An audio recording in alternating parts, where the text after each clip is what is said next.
Hello मेरे प्यारे दोस्तों, आशा करता हूँ आप सब लोग अपने घरों में बहुत ही खुश और स्वस्थ होंगे। आज मैं फिर से आपके सामने एक और परफ्यूम का रिव्यू लेकर के आया हूँ, जो जॉन पॉल गॉटियर एक डिज़ाइनर हाउस है। उनकी एक परफ्यूम सीरीज़ का परफ्यूम है जिसका नाम है ला बेऊ। कुछ इस तरह से इसकी बॉटल आती है। ये एक मेल मैनिक्योर डिज़ाइन की बॉटल है।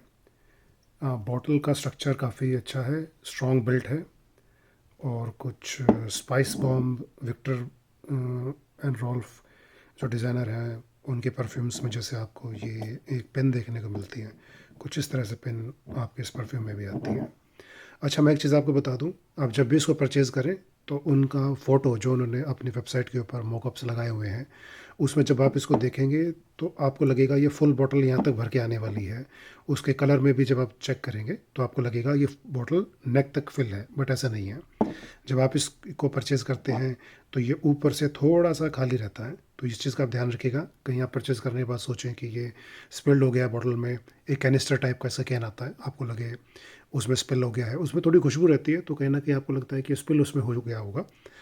अगर मैं इसकी बॉटल प्रेजेंटेशन को मार्क्स दूँ तो मुझे तो समझ में नहीं आई ये कुछ भी। मतलब आपको बाहर के डिज़ाइन से ज़्यादा फोकस करना चाहिए अपना जूस की क्वालिटी के ऊपर। जो कि डिज़ाइनर हाउस ज़्यादातर लीनियर सेंट्स बनाते हैं तो उनके परफ्यूम्स में उतनी वर्सटैलिटी नहीं होती, उतनी कॉम्प्लेक्सिटी नहीं होती कि आप लेयर बाय लेयर जो परफ्यूमरी जिस चीज़ के लिए फेमस है कि जब बहुत सारे फ्रेगरेंस ऑयल का या बहुत सारे नोट्स का एक टॉप नोट क्रिएट होता है, फिर कुछ समय के बाद में वो हार्ट नोट के अंदर कन्वर्ट होता है, जिसमें फिर से आपको एक चेन ऑफ फ्रेगरेंस आपको देखने को मिलता है।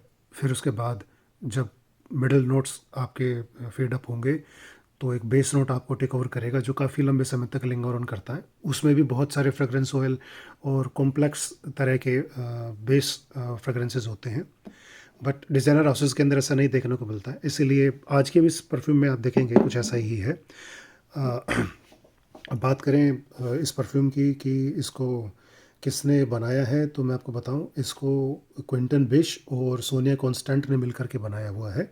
क्विंटन बिश जैसे हम पहले भी अपनी पुरानी वीडियोस में बात कर चुके हैं, तो एक नीश ब्रांड परफ्यूम द मार्ली के लिए इन्होंने डिलेना परफ्यूम बनाया। फिर उसका एक और वर्जन आया डिलेना एक्सक्लूसिव, वो भी इन्होंने बनाया। फिर एक और परफ्यूमरी हाउस है जूलियट हैज़गन, उसके लिए भी इन्होंने इन द मूड परफ्यूम बनाया।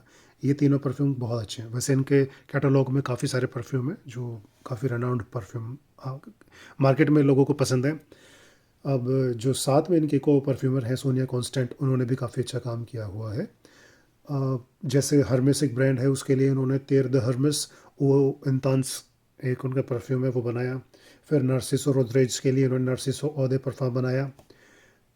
उसके अलावा लोम आइडियल उन्होंने कोलेब्रेशन के अंदर बनाया गिरला के लिए, और केंजो एक जापानीज ब्रांड है, उसके लिए केंजो वर्ल्ड इन्होंने परफ्यूम डिज़ाइन किया है। सबसे फेमस इनका अगर मैं काम बताऊं तो, जो क्योंकि खुद भी फीमेल हैं, जो एक फेमिनाइन फ्रेगरेंस इन्होंने डेवलप की, वो flower bomb dew Viktor and Rolf का एक परफ्यूम आता है, वो इन्होंने बनाया हुआ है। तो अगर इसके परफ्यूमर की बात करें तो उसको फुल मार्क्स दिए जाएंगे, उन्होंने अच्छा काम किया है। बट जितना नीश में काम करने को मिलता है उतना एक डिज़ाइनर हाउस में काम करने को नहीं मिलता है। बहुत लीनियर आपको खुशबू मिलती है, जो एक मास प्लीजिंग हो, जिसमें कॉम्प्लेक्सिटी कम से कम हो, और उसी की तरह से कॉम्प्लेक्सिटी इस परफ्यूम में भी बहुत कम है। अब इसके नोट्स के लिए बात करें तो इसके अंदर जब आप इसको पहले स्प्रे करेंगे, स्प्रे करने के बाद जो सबसे पहला नोट आप महसूस कर पाएंगे वो है बरगमो। जैसे हम पहले भी इसके बारे में बात कर चुके हैं, ये एक बिटर ऑरेंज होता है। मान करके चलें कि जैसे आपने स्पाइसी स्पाइसी सॉरी नाशपाती मैं बोलने वाला था, क्षमा चाहूँगा। एक स्पाइसी मौसम्बी, आप अगर आप उसको स्मेल करते हैं तो ऐसी खुशबू, ऐसी एकदम फ्रेश सिट्रसी खुशबू आपको इसकी ओपनिंग में मिलेगी, जिसमें इन्होंने जेरेनियम को ऐड किया गया है। अब जेरेनियम क्या काम करता है कि वो फ्रेशनेस वही प्रोवाइड करता है जो आपका कोई भी सिट्रसी मोलिक्यूल प्रोवाइड करता है, बट ये है कि वो उसकी बिटरनेस को थोड़ा सा कम कर देता है। तो जेरेनियम इसमें ऐड किया गया है, जिसके लिए इसकी ओपनिंग को थोड़ा सा कम हर्ष और उसकी जो स्कैंकीनेस है उसको थोड़ा सा कम किया जा सके।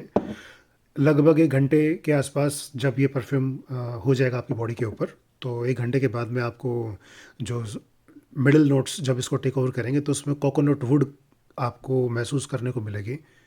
कोकोनट वुड, अगर मैं इसको सिंपलिस्टिक वे में डिफ़ाइन करूँ तो इस तरह से आप कोकोनट का ना तो वाटर से इसकी खुशबू को रिजेंबल कर पाएंगे, ना ही कोई कोकोनट आपके आसपास में कटा हुआ है, ना कोकोनट ऑयल, क्योंकि उनकी जो उसमें से जो खुशबू आती है वो बहुत ही ज़्यादा एम्पलीफाइड खुशबू होती है।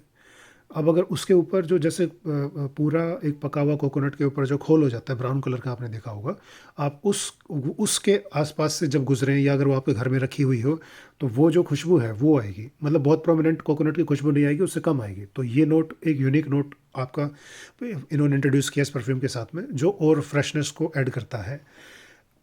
बहुत ही जल्दी उसके साथ में टोंका बीन भी आकर के मिल जाता है। टोंका बीन एक थोड़ा सा डेंस और बहुत थोड़ा सा गूरमोंड साइड में इसको ले करके जाता है। डेफिनेटली आजकल गूरमोंड परफ्यूम्स ज़्यादा चल रहे हैं मार्केट में, और ऑब्वियसली मास को प्लीज़ कर रहे हैं इसलिए चल रहे हैं, वरना मास को प्लीज़ नहीं करते तो डेफिनेटली वो एक फ्लॉप शो रहता परफ्यूमरी में। बट टोंका बीन जब इसमें ऐड होता है तो वो कहीं ना कहीं आपको थोड़ा सा और प्लेजरेबल बना देता है इसको वियर करना, आपको और अच्छा लगता है इसको वियर करना। तो जब वो बेस नोट के अंदर जो टोंका बीन है वो ऐड होगा कोकोनट वुड के जो नोट के साथ में, तो ये दोनों अपने आप को एक लॉन्जेविटी देंगे करीबन 4 से 5 घंटे के आसपास की। ओवरऑल इसके लॉन्जेविटी की अगर मैं बात करूं तो अप्रोक्सीमेटली 6 से 7 घंटे के आसपास आपको इसकी लॉन्जेविटी देखने को मिलेगी। इसके साथ में आप अगर प्रोजेक्शन की बात करें तो क्योंकि ये ओदे तोलेत है, ओदे तोलेत मैं ला परफॉर्म की बात नहीं कर रहा हूँ, ये ओदे तोलेत है। ओदे तोलेत में वैसे भी प्रोजेक्शन किसी भी तरह का आप अगर ओदे तोलेत परफ्यूम को परचेज करते हैं तो ये चीज़ मान करके चलें कि वो आपको प्रोजेक्शन कुछ समय के लिए बहुत अच्छा देगा, जब तक उसके टॉप नोट और बेस नोट, टॉप नोट काम करेंगे, जो मिडल जो हर्ट नोट जिसको बोलते हैं, जब तक वो उसको टेक ओवर नहीं करेंगे वो बहुत अच्छा प्रोजेक्शन देने वाला है।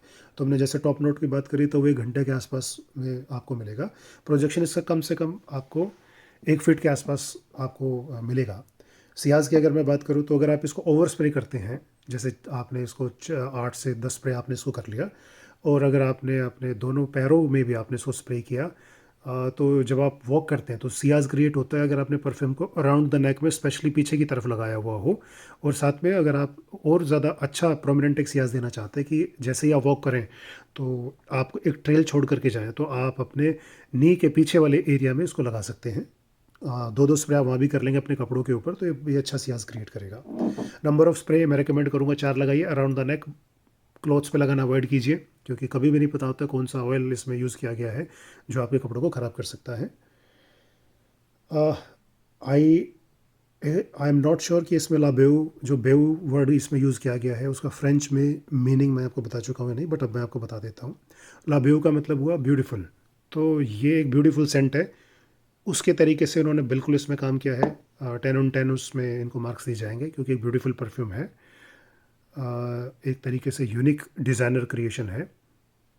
अगर आप मेरी रिकमेंडेशन पूछेंगे इसको परचेज़ करने के लिए, अगर आप एक अलग फ्रेगरेंस आप अपने पास चाहते हैं जिसमें, क्योंकि बरगमो सिट्रसी एक्वाटिक तो बहुत सारे भरमार है मार्केट के अंदर, बट आप अगर एक चाहते हैं कि उसके साथ में एक यूनिक नोट किसी परफ्यूम में एडिड हो तो कोकोनट का इसमें नोट एडिड है, उसके लिए आप अपने कैटलॉग में इसको ऐड कर सकते हैं, आप अपनी कलेक्शन में इसको ऐड कर सकते हैं। It will not dig a hole in your pocket, that is for sure. मैंने इसको मिंत्रा से परचेज़ किया था, I got a very good deal, I can not disclose the price, but हाँ अच्छी डील थी। मार्केट में अभी भी इसकी कॉस्ट अप्रोक्सीमेटली 7-7,500 रुपये के आसपास में है, but you will get at a very good price अगर आप इसको अपने विश लिस्ट में ऐड करके रखें और राइट डील का इंतज़ार करें। उनकी सबसे अच्छी डील वैसे तो एंड ऑफ रीजन सेल आती है, जो इन माई अंडरस्टैंडिंग साल में एक बार आखिर के दिनों में आती है, करीबन नवंबर या दिसंबर में। तो that's all for this review. अगर आप मेरी दी हुई जानकारी से मुख्तलिफ हैं, अगर आप चाहते हैं मैं इसमें कुछ और भी इन्फॉर्मेशन को ऐड करूं, तो मेरी रिक्वेस्ट है आपसे कि आप मेरे कमेंट सेक्शन में आप ज़रूर बताएं।